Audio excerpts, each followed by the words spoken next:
So I've been thinking about aggression. I'm writing a book, and in it, I talk about aggression and the need to embrace our own aggression. And I'm getting a lot of interesting pushback on that word aggression. So I ask you, what is wrong with aggression?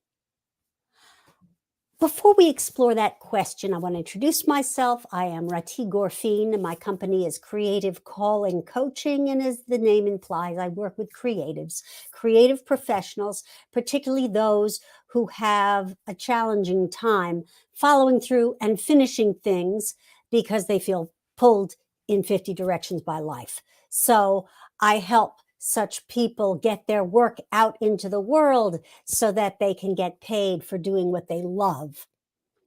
And before we dive into the topic here, I just want to bring your attention to this description of this video. You might want to bookmark the link there. It's a link to schedule a free strategy session with me, and I'll go into detail in a little while in case you can't stick around and you're going to listen to this later. Anyway, so today I want to talk about how the fear of our own aggression can stop us from being assertive on our own behalf when it comes to our career.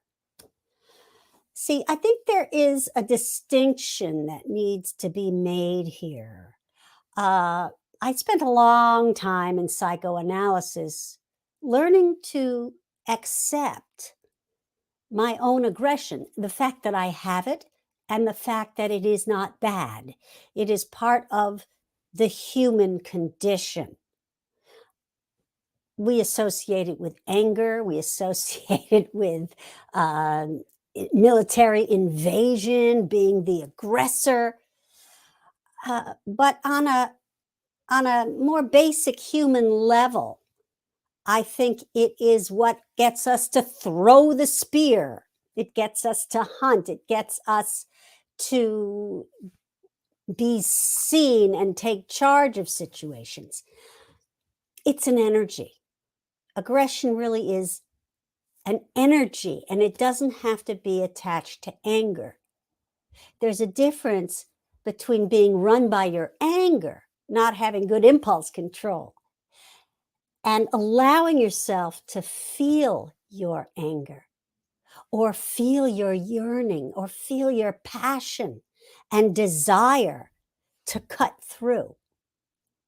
That is the energy that we need to assert ourselves, and it is aggressive energy. I think that's why many times people shy away from it. I've had clients who had trouble sending out an email because it felt pushy. It felt too aggressive. Well, basically, the way I'm using the word aggressive, it simply means to draw attention. Draw attention to yourself. Command attention. When you pick up the phone and call someone, yes, you are an interruption. It's not necessarily bad to be an interruption.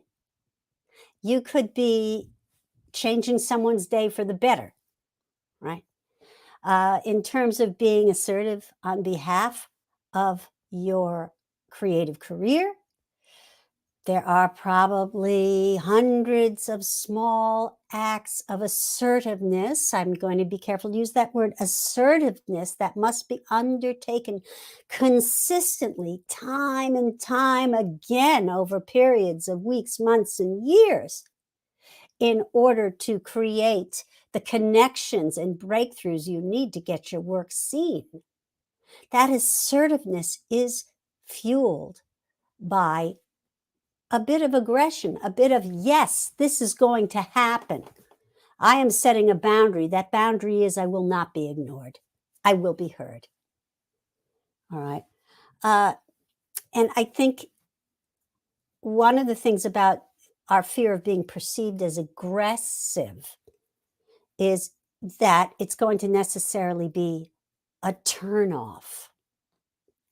I remember when I was a very young actress and I was a company apprentice for a theater, one of the perks of cleaning out the men's room and replacing the urinal cakes was that I would get to play a role. They'd give me a little part once in a while in something. And I was aggressive. I would get on the phone in the evening and call the artistic director and say, I heard this play is coming up and I think I would be good for this part. It was scary as hell to do that. And I remember hearing through the grapevine what the artistic director thought of me. And it was actually very affirming. One evening after I had made one of these calls, he turned to his wife and he said, she is pushy. Pushy is good. Pushy is good. Someone else might have said, oh my God, get her out of my hair. I don't know. But it's really none of your business how people react. That's the other thing. When we're afraid of being perceived as too aggressive, we don't assert, we don't take the actions on behalf of our own careers, and we don't get seen. I talked about the story cycle a couple days ago. There's a whole story cycle that I think goes on around asserting ourselves, around the fear of being too aggressive. And it goes something like this. I hear that this play is being produced. There's a part I'm really good for, and I happen to know the stage manager associated with the show. I want to get an audition, so I think I'm going to reach out. I'm going to call the stage manager. I'm going to email them. But that's really pushy.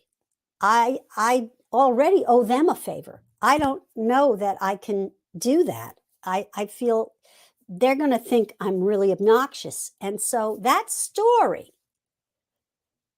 keeps you from taking the next right action in your own behalf, which would be to shoot the email to the stage manager, pick up the phone.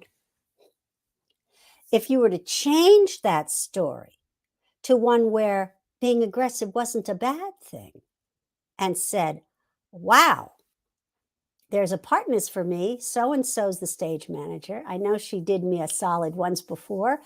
She knows who I am, and it would be great to work together. I'm going to let her know or him know that I haven't forgotten what they already have done for me. And I'm going to let them know I just heard about this part. I'm hoping that they could refer me or recommend me for an audition. See, the change in the story away from worrying about how I am being perceived enables me to take the assertive action to get seen. So I think in summation, we have to get comfortable with our own aggression. It doesn't make us bad. You know, I know I was somebody who grew up and I was told, stop yelling, even when I was just speaking intensely, or, don't snap, be nice. As women, we get this a lot. Be patient, be patient. There's a lot to be said for patience, but I think sometimes it's pushback and we can allow it to shut us down, right? So, yeah, embrace the fact that you're a little impatient. Embrace the fact that you may be a little frustrated because you're not getting the audition or you're not getting notice. Embrace the fact that you feel really passionate. And all of that is good. It means you're alive. Now, what are you going to do with that? How are you going to use that to fuel your next assertive act on behalf of your work? So that's really what I wanted to say. Don't make yourself wrong for anything that you feel, even if that's murderously angry. I'm not saying act on that impulse, but just say, I'm really angry. Get curious about it. What it's a sign that some boundary might have gotten crossed, right? What's going on here? Why am I angry? Don't make it bad. Don't make it wrong. Maybe you're frustrated with yourself because you missed an opportunity. who knows what it could be about. But embrace all of who you are, even the part of you that has fantasized hitting somebody with a car. Okay, I'm not saying go out and run somebody over with your car, but embrace that part of your humanity. Know that it is part of you, and there's energy in it that is meant to be channeled, not shunned. Don't shun that part of yourself. And that brings me to discussing the link in the video.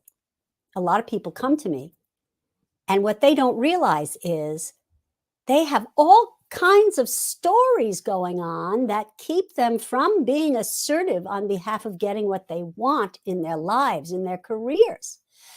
And I can help you rewrite those stories so that your actions and your outcomes are what you want, instead of constantly creating these unconscious, self-fulfilling prophecies of not getting anywhere. Okay.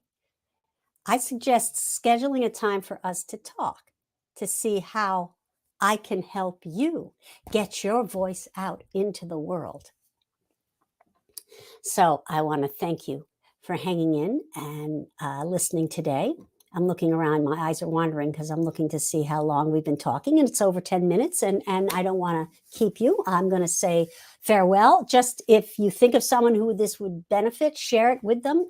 And if you think you might want to have a conversation with me, don't put it off. Click that link right now. And I look forward to speaking with you.